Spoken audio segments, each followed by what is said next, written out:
Communication, you guys, this is the lifeblood of a relationship. Can you say what you mean and understand what you hear?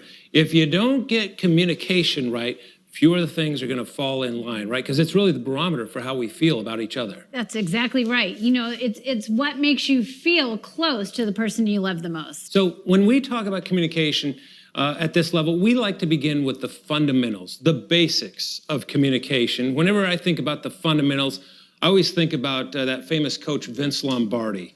You remember what he used to do at halftime when the team wasn't doing so well? He'd come into the room and he'd hold up a football. Anybody remember what he'd say? Men, this is a football. Well, no duh, right? They've given their life to the game. They know it's a football, but it was his way of saying, let's get back to the basics. Let's not neglect anything. Let's make sure we got the fundamentals down. And so in a very real sense, we want to say to you as couples, this is communication. And you're going to want to say no duh. In fact, just get it out of your system on the count of 3 and we'll say it together. 1, 2, 3. No duh. Yeah, but these fundamentals are so important. By the way, Vince Lombardi Jr., the son of this famous comedian, he lives in Seattle, and had lunch with him some time ago. I said, did your dad really do that? Or is that more of an apocryphal thing? He said, no, Dad absolutely did that. He said, I remember as a kid coming into the locker room, Dad holding up the football. Man, this is a football. He said, one of the linebackers in the back row said, slow down, coach, slow down.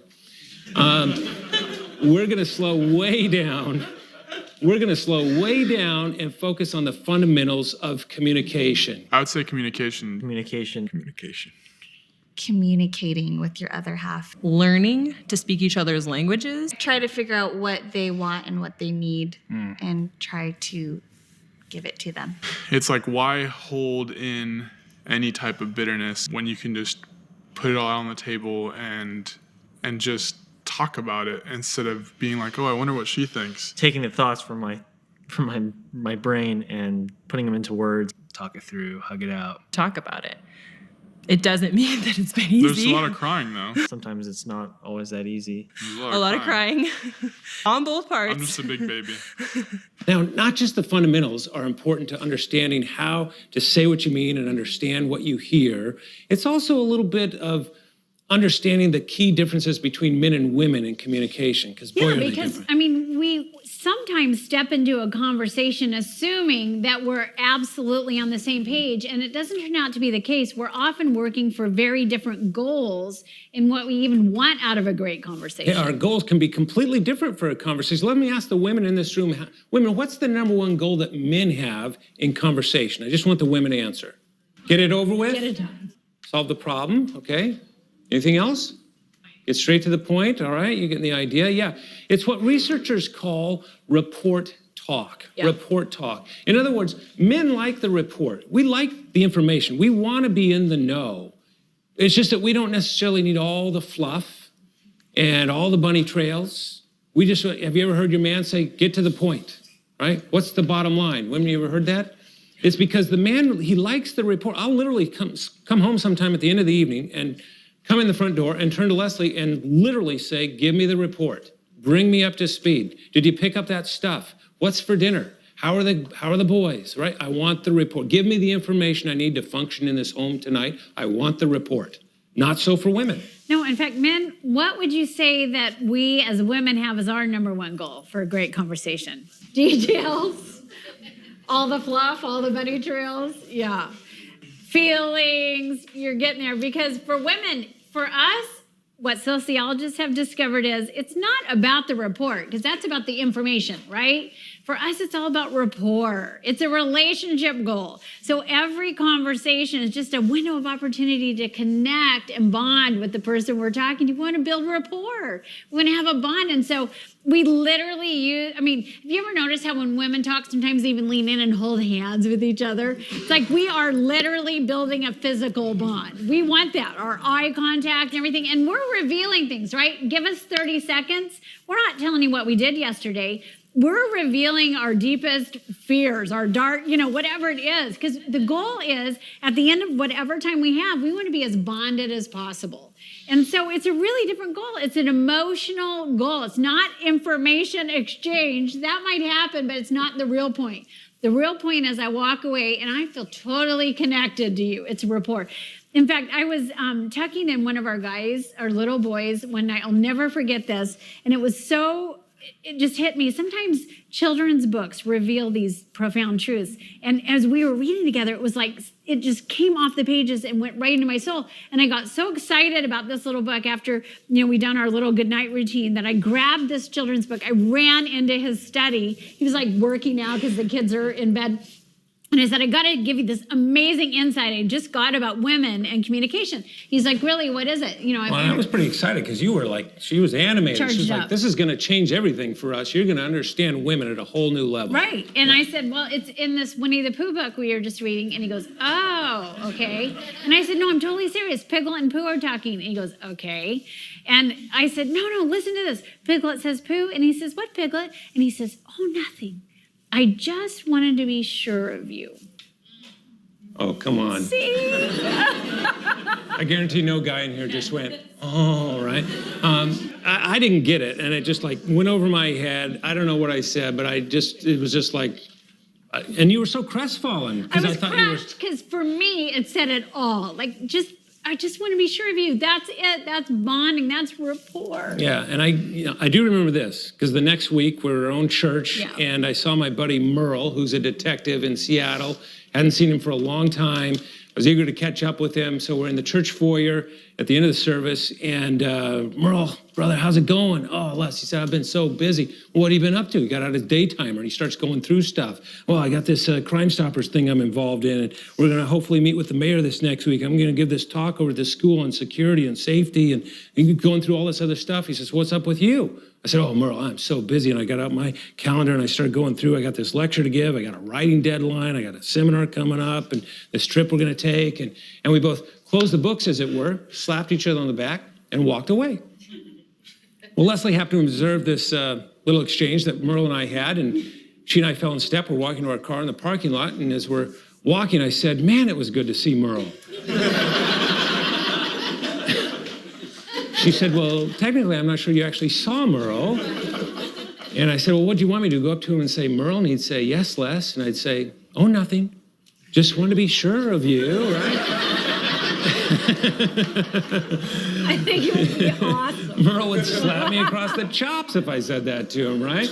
Men and women, we've different goals for communication. That's right. And that's why this is so important to get a hold of some skills that can make a big difference. Facts are what matter to me when it comes to conflict. I like the data. Like, I want all of the information. I can't figure anything out, fix it, or analyze it if I don't know all the details. Emotions don't even come up in my head. They're like not even second. They're like 20th on the list of important things to get through in a conversation. I need people to be like, oh, really? What? Like that happened? This happened? I'm a lot different in the way that emotions so control the way I communicate. Like sometimes he'll just be like, as if he's like collecting data, like, yep, okay, yeah, that makes sense. As if I'm like, being interviewed or something. Well, it's a little. Give you two skills, and the first of these is clarifying content. Right. Clarifying content. This is so important because so many times we jump to conclusions. We read between the lines. We make assumptions that just aren't true. It happens all the time when you're moving at the speed of life. I mean, I remember recently we were headed out somewhere at the last minute. I hadn't really planned anything to wear. Women ever been in that moment, and so I had to throw something on, didn't know if it worked and was kind of insecure. So I went and stood in front of your desk to kind of get some feedback. You said, how's this look? And I looked up because I was busy working on some stuff that we needed to take with us. And I looked up and I said, fine with me. So what do you think I did? Yeah, because I'm like, I'm not going for that. And so I run upstairs and, I'm frantic now because I know we're really late. And he starts hollering for me. And now we're late. I said, where are you? You were just here. What happened? So I come down and he's like, where have you been and why in the world did you change clothes? And I said, because you didn't like what I had on. And he said, I told you it was fine with me. And And it was. I was totally good with it. It was like, fine. Well, fine is good, right? Honestly, what I heard is, fine with me. It's your reputation. You want to go out in public wearing that? Be my guest. And truly, that's the message I got. Yeah, well, and it's not the message I intended to No. to send, but it was the one that was Right. received. And it goes both ways. We all need to clarify content. Sometimes I have no idea what she's saying or thinking. Sometimes I have no idea what Kyle is saying. Sometimes I have no idea what she is thinking. A lot of times, I have no idea what she's saying. Because I haven't created a machine that can read her mind. Because he doesn't say it. Because all she says is, it's fine. He keeps it inside a lot. I can't read her mind. It's fine.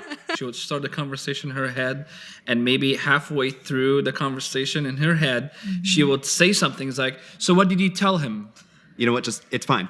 And I'm And like, he's like, what are you talking about? It's not fine. Is it? Is it fine? We'll never know. In fact, to underscore it, I'm going to put something up on the screen. I want you to decipher. I'll put it up there just for a moment. Take a look at this phrase and decipher what it means. There's no right or wrong answer here. And we'll read it out loud together. All right? 1, 2, 3. Love is now here. And how many said love is now here? And how many said love is nowhere? All right? They're kind of shy. There's the optimists and pessimists among us right there, right? And I guarantee you, because it always happens, there's always a freak or two in the room that say, love, I snow here. So you know who you are, all right? You know, communication is one of these skills that you've just got to get personal with. You've got to really roll up your sleeves, and that's what the workbook will help you do. And when you, as each of you, in the His Her Workbook kind of companion set, you'll go through some exercises that will enlighten you on how you both like to be listened to and how you both like to talk.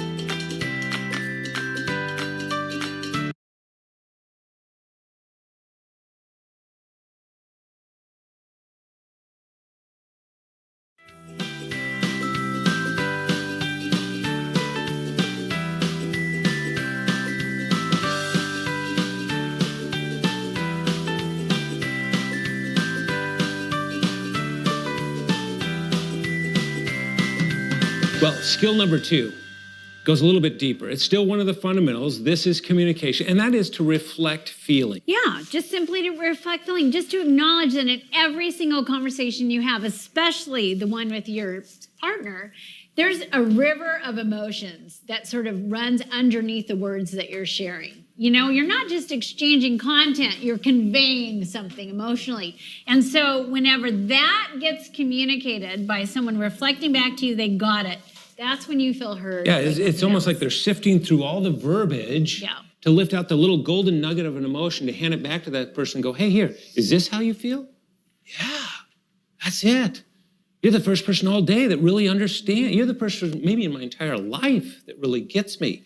That happens when we begin to reflect feelings. And by the way, most of us think we do this so much better than we actually do. This is a challenging thing, even for professionals to do. Right? And there are some differences because it does come more easily for some of us. Yes, than others. women actually have a larger feeling vocabulary. Did you know this, men? Shocker. Yeah, women relative to men are like a walking thesaurus of emotions, right? You ask most men, how are you feeling? What kind of response do you get? Good, not hungry, I'm okay, you know? Little exaggeration, but you get the idea. So we know that, but that doesn't mean necessarily that men have a tougher time doing this than women. Well, does it? and no, because for women, often what will happen is we are so in tune with our feelings that we'll leap to conclusions sometimes and project our own emotions onto our men, especially if that feeling isn't readily available, you know? So you might say, wow, it looks like you're really sad about that. I guess. I didn't think about it until you just said it. I'm Which sad. is very different than reflecting an actual feeling they have. Right. But I want to give the men some encouragement because sometimes it can be like, well, you know, this can be a lot harder for me. But the truth is, in order to reflect feelings in a way that makes your spouse feel understood, you do not have to get the feeling right. I mean, this is really good news because you can actually be dead wrong and it still has the same impact as if you got it right. As long as, one important qualifier on this, as long as, did anybody know, you're genuine. Yeah. You've got to be, if you're doing a technique, forget it. There was a situation where I was in a fight with my sisters. We were all fighting together. And I vented to him about it. And I was like, this is what's going on. This is what she's doing. This is what they said. I was just having a really sad day. There was really not a reason. And he just like sat back for a little bit and just thought, he's like, wow, like, it seems like you're really frustrated about this. And Jared just looked at me and said, sweetie, it sounds like you're just really sad. And just like the way he said it, it wasn't like he was like trying to like fix something like right away. It just meant a lot that he would just allow me to be sad and acknowledge that it was fine and that he understood that it was just a hard day.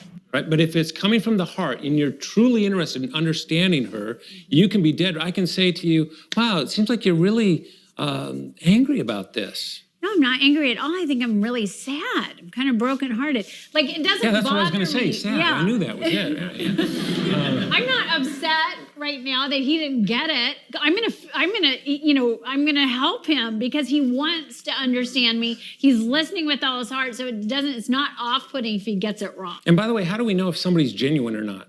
Do they say, well, I'm really genuine, so let's talk now, right? How do you know? Yeah, it comes up in a nonverbal way, right? It's eye contact. Do you even know that our pupils dilate when we're genuinely interested in another person? Now, that doesn't mean we go around and look each other's eyes to see how genuine we are.